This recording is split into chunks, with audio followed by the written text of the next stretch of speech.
Welcome. My name is Richard Hosnett, and my goal is to help you live more of a wisdom-inspired life.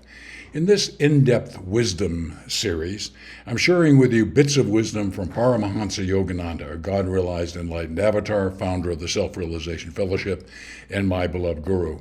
Now, I not only share bits of wisdom, but I also then go into how you can start living these bits of wisdom with very specific recommendations for your consideration.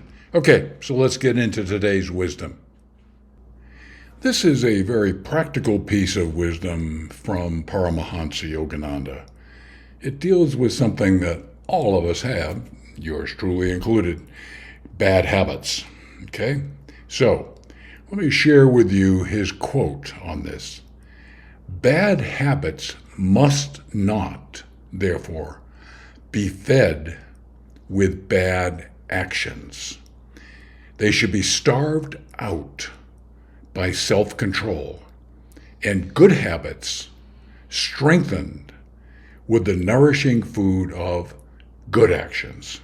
Okay, there's a good amount of stuff here, and that is bad habits, by the definition, are things that don't serve us well. The only way they're going to be changed, the only ways they're going to be changed, I'll cover in the rest of this episode, but they have to, in part, be starved out by self-control.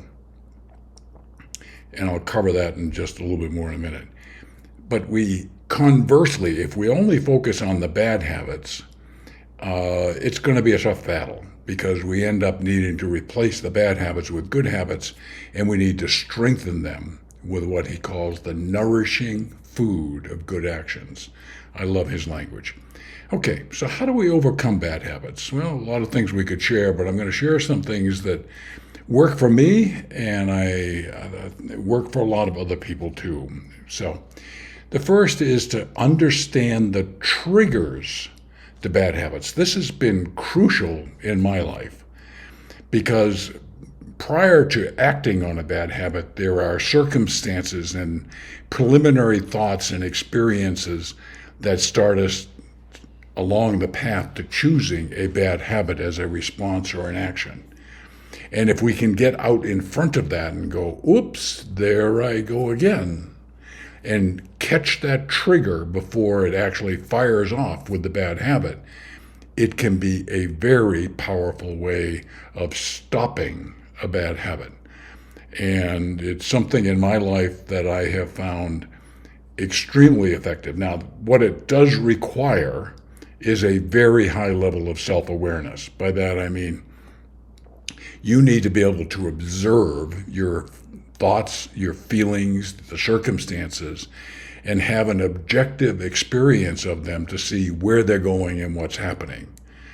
So self-awareness is an important part of experiencing and understanding the trigger before it fires off.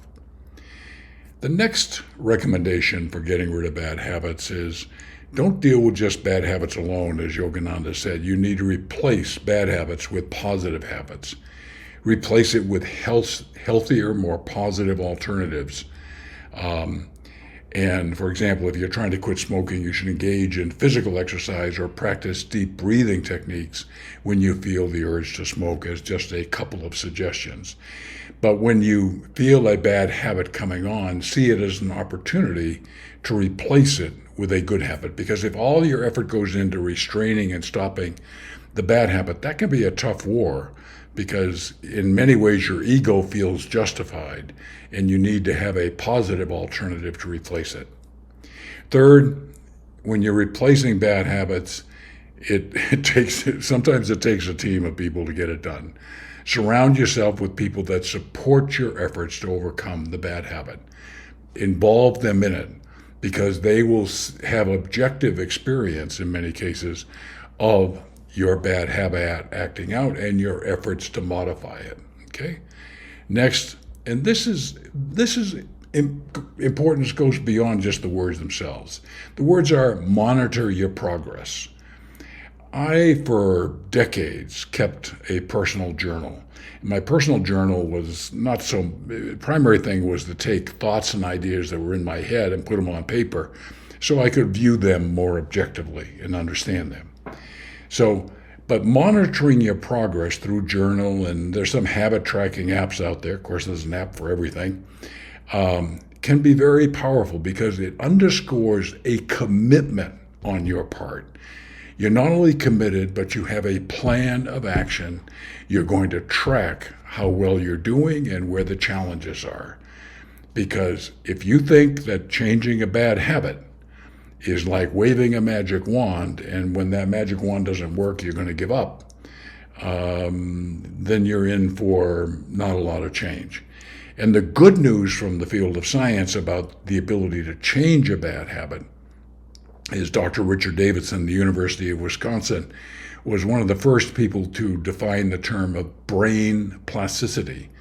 Yes, we have a lot of neural wiring in our brain, but that neural wiring can be changed, hence the plasticity. And we change that by making new choices instead of acting on the bad habit, replacing it with a good habit. And the more you repeat that, the more you change the neural network in your brain to support new choices. Okay? And lastly, learn from setbacks. Any attempts to change a bad habit are going to have its challenges, including setbacks, failures. And if you're discouraged by that, it can be a key to say, I'm going to give up. And that's not going to serve you well in any way, shape, or manner. When you have a mistake, go back and understand the trigger. Why didn't you act at the trigger stage before you acted on the bad habit, for example? Understand that this is a journey, okay? So this is a very interesting quote from Yogananda intended to help us with the nitty-gritty practical things of our life that kind of get us in trouble, make us unhappy, and that sort of stuff. And what do we do to change them? Okay, so the quote again is, bad habits must not therefore be fed with bad actions. They should be starved out by self-control, and good habits strengthened with the nourishing food of good actions. Great, wise advice from Yogananda. Thank you very much for watching this episode, and I look forward to reconnecting with you soon.